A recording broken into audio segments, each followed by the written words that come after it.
Turn around, face me, arms out. Got a key on you? Sure about that?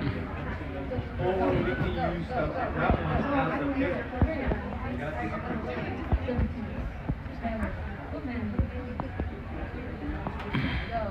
Check.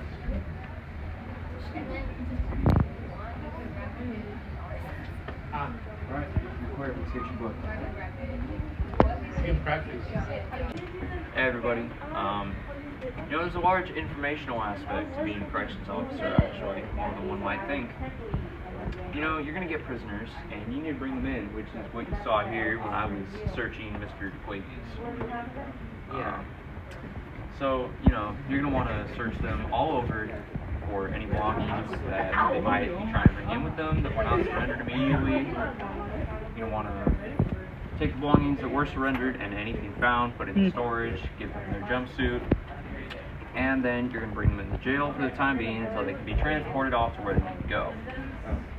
And in prison as well, there's a large aspect of information required. You're going to want to keep information on incidents with prisoners, incidents with other correctional officers, records of criminal charges, records of previous attempts at committing a crime in prison, such as selling drugs or trying to hide other sorts of contraband. So, because of all that, it's safe to say there's a large information aspect of being a corrections officer. Let's move on to the next scene. Roll call.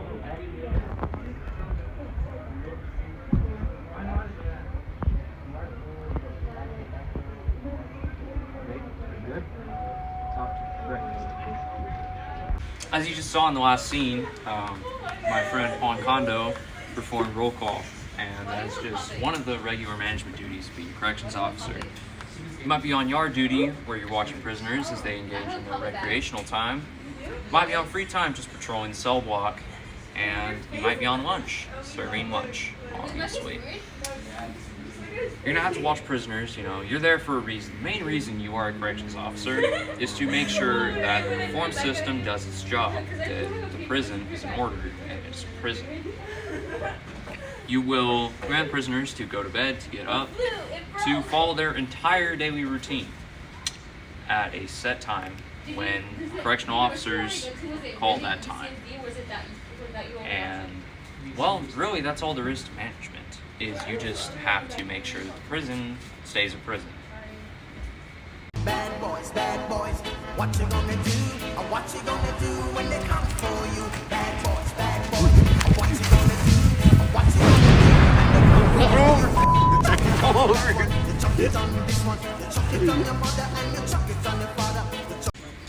Alright, as you just saw, I had to take down Mr. DeQuavius because he tried to escape prison before his sentence was over. This is what we would call crisis response in the correctional officer business. Crisis response will happen almost every day. There will be a fight, there will be shivving, there will be something going on that you will have to respond to. And you have to respond in this correct way because, let's roll that again.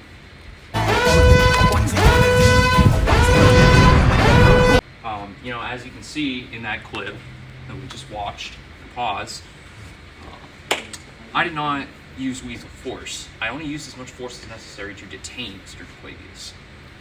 And that is key to being a correctional officer because there are many, many regulations that you follow in crisis response, and you have extensive training on this. This is, in fact, probably the largest unit of time that you will spend in training. You will spend it on responding to crisis appropriately. That's crisis response for you. And conclusion. Okay, so right here we have the average salary for a corrections officer in most U.S. states.